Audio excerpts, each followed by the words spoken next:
Hello everyone, my name is Zina Abdulkadir, but everybody knows me as Z. Today I'll be going over my video blog number 5, for Dr. Williams' course in Information 685, System Requirements and Analysis. So this week's question for the video blog is to identify the different stages that would be part of the health information system development using prototype methodology and evaluate it against other methodologies. So when creating a system and creating a system design, the first step is for interface design to be created. And at this point, the analyst must alert any changes or modifications that would greatly delay or cause a time strain on the development or cost of the project. So a great strategy that a lot of analysts use to avoid major problems is prototyping. So last week's discussion, we talked about the different type of prototyping, and I'll quickly go over it. There's modular designs, and then there's the different types of prototyping, which is system prototyping, design prototyping, and those are the two. So when it comes to prototyping, this just helps, just a quick way for the user to view what are the expectation and being able to examine the different inputs, interfaces, and processes. So this is basically a test drive. So when you do system processing, this is when you work with the model and the information of the system that is provided. So this makes sure that the model is on track for implementation, and it prototypes if all the requirements in the end user wants and needs are managed.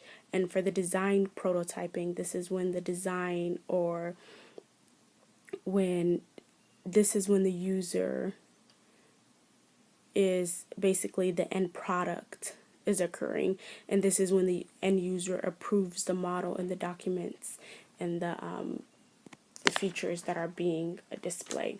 So when understanding the design process of a database and the interface design, so it's basically critical for the interface system of the system design, and this is where there's the interaction between the systems, and this can take up a lot of time.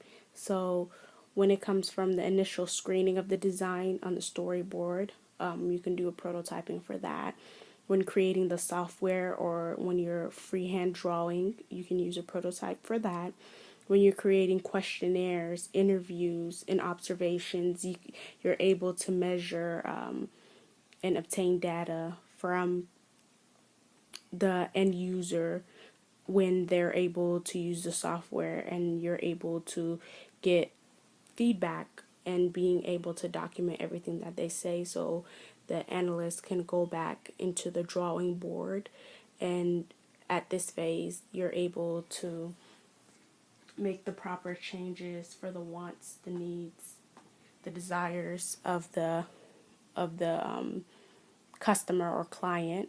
And there are different guidelines for the user interface design when you're creating it, when there is enhancing of the product, when you're providing feedback when it comes to context, when you're creating a layout and design, when you're enhancing their interface and adding additional scroll bars or lists or option or check boxes or commands. There's also the focus on the data when it comes to entering the data, and overall using the prototyping as a checklist, or using the prototyping as a way of implementing without going and doing the go live date. So this gives you a better understanding and better mindset when it comes back to going to the drawing board and fixing and making the proper modifications. Thank you.